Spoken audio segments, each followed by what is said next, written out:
Video kali ini kita masih akan melanjutkan pembahasan materi fisika kelas 12 berkaitan dengan materi induksi elektromagnetik.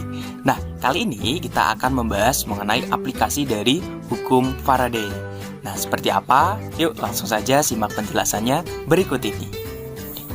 Oke sahabat fisika, untuk aplikasi yang pertama yaitu untuk GGL induksi akibat perubahan medan magnet. Kita ingat persamaan dari hukum Faraday bahwa untuk mencari GGL induksi dirumuskan epsilon atau E sama dengan min N delta flux per delta T. Nah, kita ingat lagi nih, mana untuk flux magnet itu dirumuskan flux sama dengan B dikali A untuk medan magnet atau B yang tegak lurus terhadap bidang.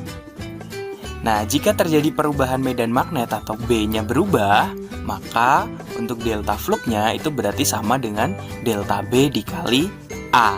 Sehingga persamaan untuk mencari GGL induksinya dirumuskan E sama dengan min N dikali delta flux-nya kita ganti delta B dikali A atau A kali delta B dibagi delta T. Jadi E sama dengan min N dikali A kali delta B per delta T, di mana E itu merupakan GGL induksi, N merupakan jumlah lilitan, A merupakan luas penampang, dan delta B merupakan perubahan medan magnet, delta T-nya adalah selang waktu.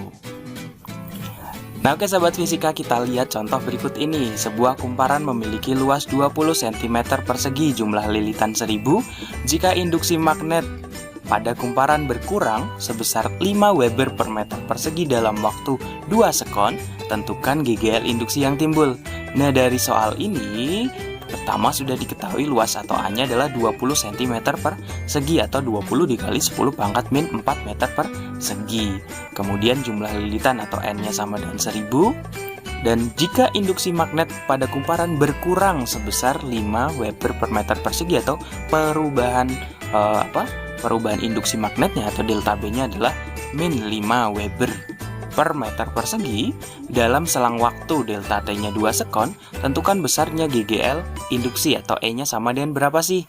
Oke, nah ingat tadi kalau terjadi perubahan induksi magnet atau medan magnet, maka E sama dengan min N dikali A dikali delta B per delta T. Jadi nilainya sama dengan berapa nih? Oke, kita masukkan nilainya, jadi E sama dengan min 1000 dikali 20 dikali 10 pangkat min 4 dikali delta B-nya min 5 per selang waktunya 2. Nah, 20-nya boleh nih kita bagi sama 2, kan tinggal 10 ya kan? 10. Nah, ini 10 dikali 1000 kan 10.000 atau 10 pangkat 4 dikali 10 pangkat min 4 kan 1. Nah, min 1 dikali min 5 berarti hasilnya iya 5 volt. Jadi besar GGL induksinya adalah sebesar 5 volt. Oke sahabat fisika, kita lanjut ke yang berikutnya untuk aplikasi dari hukum Faraday, yaitu untuk GGL induksi akibat perubahan luas. Nah, misalkan di sini ada sebuah kawat yang panjangnya adalah L, dia berada di sekitar medan magnet seperti ini, kemudian dia digerakkan atau digeser dengan kecepatan V, sehingga di sini dia mengalami pergeseran sebesar delta S. Nah, mula-mula ketika kawatnya berada di sini, banyaknya medan magnet yang menembus bidang ini kan sejumlah ini. Ada berapa nih? 1, 2, 3, 4, 5, 6, 7, 8. Ada 8 garis medan magnet yang menembus luasan ini. Ketika kawat ini dia digeser sampai berpindah ke posisi yang kedua ini, maka di sini luasnya jadi lebih besar, sehingga garis-garis medan magnet yang menembus luasannya akan semakin banyak, atau di situ terjadi perubahan flux magnet. Nah, untuk GGL induksi akibat perubahan luas, maka untuk mencari besar GGL induksinya itu dirumuskan E sama dengan B dikali L dikali V. Lah, kok bisa? Nah, kita ingat lagi nih, E itu kan atau GGL induksi itu kan sebanding dengan perubahan flux, ya kan? Perubahan flux tiap waktu, atau E sama dengan delta flux per delta T. Nah, kita ingat bahwa flux itu kan sama dengan B dikali A. Nah, apabila terjadi perubahan luas, maka jelas akan terjadi perubahan flux. Atau berarti delta flux itu sama dengan B dikali delta A. Sehingga untuk mencari GGL induksinya itu dirumuskan E sama dengan B dikali delta A per delta T. Nah, di sini kalau kita lihat perubahan luasnya ketika sebelum digeser kan kawatnya di sini. Nah, dia digeser sejauh delta S. Berarti di sini ada perubahan luas sebesar segini, atau perubahan luasnya ini kan bentuknya persegi panjang ya kan? Luasnya berarti kan L dikali delta S ya kan? Atau delta A-nya berarti sama dengan L dikali delta S, sehingga E sama dengan B dikali L dikali delta S per delta T.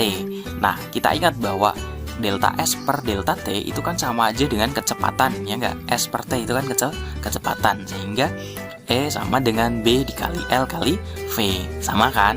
Nah, oke, di mana E-nya itu merupakan GGL induksi, B merupakan medan magnet atau induksi magnet, kemudian L merupakan panjang kawat, dan V itu merupakan kecepatan gerak kawat, satuannya dalam meter per sekon. Nah, yang perlu sahabat ingat pada kasus soal seperti ini nih, kalau misalnya ketemu soal gambar seperti ini, nah, harus diingat bahwa nanti untuk mencari atau menentukan arah dari gaya loren pada kawat, itu arahnya dia selalu berlawanan dengan arah gerak kawat.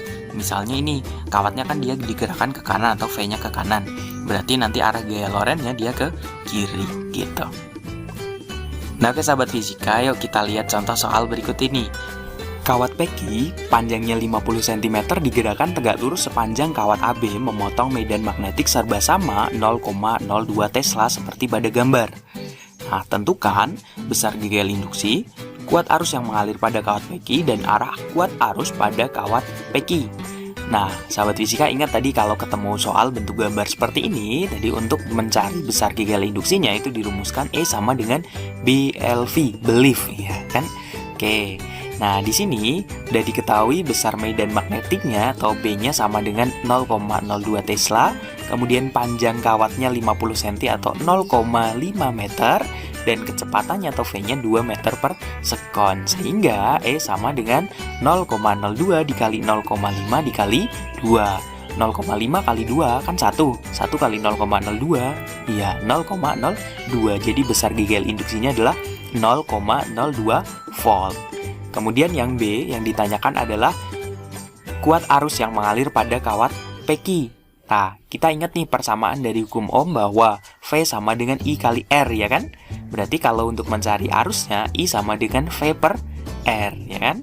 Nah, di sini V-nya kita pakai GGL induksi. Jadi I sama dengan E per R atau 0,02 dibagi R-nya 0,02 Ohm. Jadi I sama dengan 1 ampere.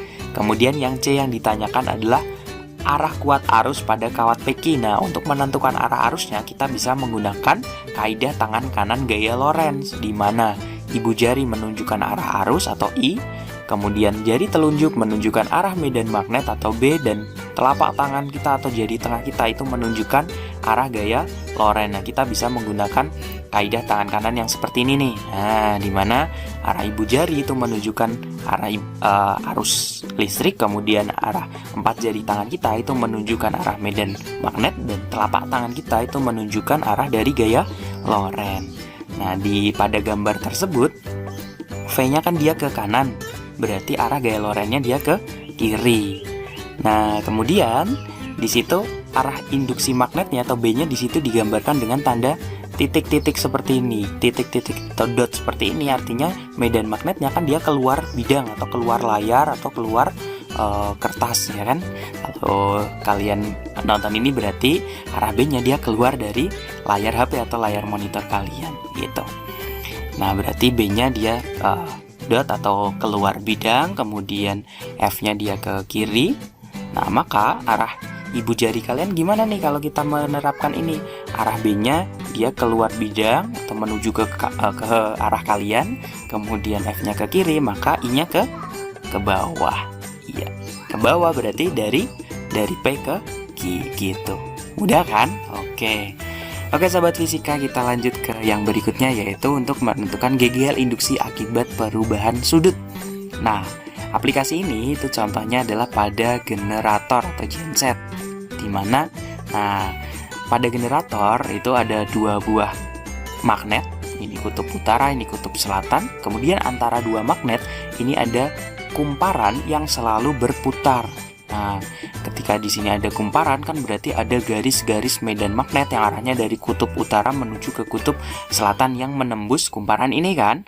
Nah, karena si kumparannya dia selalu berputar, maka jumlah garis medan magnet yang menembus kumparan ini itu akan selalu berubah-ubah gitu. Nah, misalnya gini, ketika posisinya seperti ini, ya kan, bisa aja nggak ada yang menembus kumparan ini, tapi ketika dia muter maka akan ada kumparan yang akan ada medan magnet yang menembus kumparan ini, dan begitu seterusnya. Dia akan selalu berubah-ubah. Kenapa? Karena kumparannya dia selalu berputar. Nah, kita ingat lagi untuk persamaan dari hukum Faraday, E sama dengan min N d flux dt, di mana flux itu kan sama dengan BA dikali cos theta, ya kan?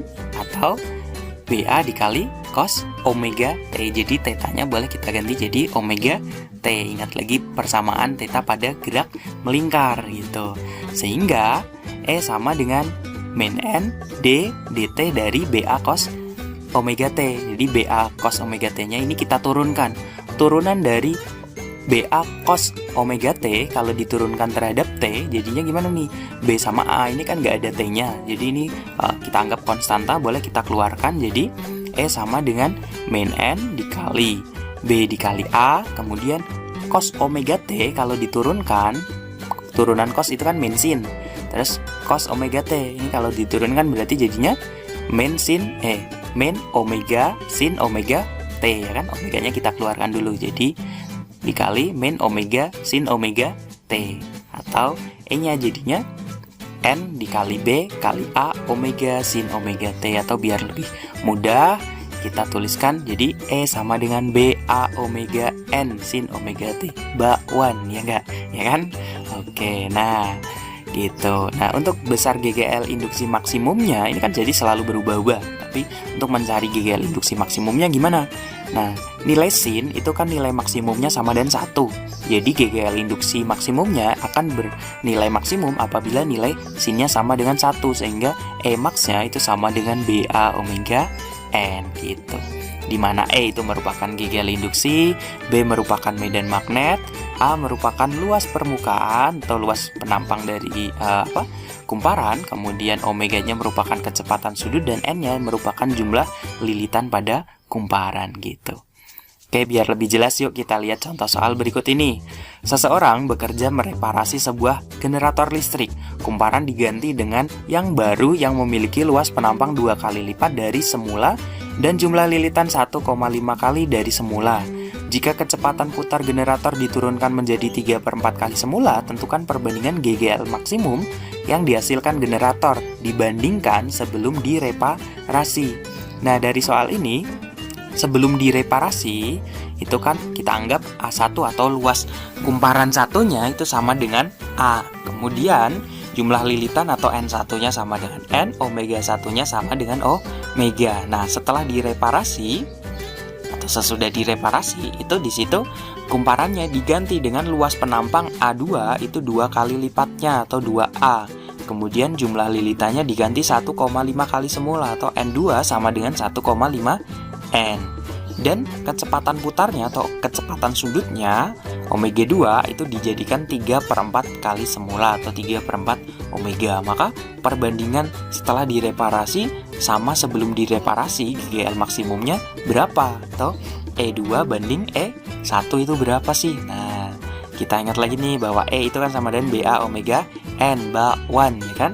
Jadi E2 banding E1 itu sama dengan B2A2 omega 2 kali N2 dibagi B1 A1 omega 1 kali N1. Nah, pada kasus ini yang diubah itu kan cuma kumparan sama kecepatan putarnya saja.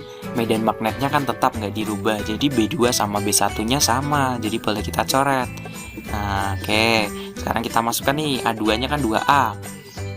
Jadi E2 per E1 sama dengan 2A dikali 3/4 omega dikali 1,5 N per A dikali omega kali N. Oke, A-nya boleh kita coret, omega-nya coret, N-nya coret. Oke, yang bawah berarti kan tinggal 1, ya kan? Sekarang 2 kali 3/4 dikali 1,5. 2 kali 1,5 itu kan 3. 3 dikali 3/4. Ya, berapa nih? Iya, 9/4. Oh, jadi perbandingan GGL maksimum sesudah direparasi dan sebelum direparasi adalah 9/4. Misalnya, sebelum direparasi itu dia hanya menghasilkan GGL sebesar 4 volt. Berarti setelah direparasi jadi dia bisa menghasilkan GGL induksi sebesar 9 volt gitu.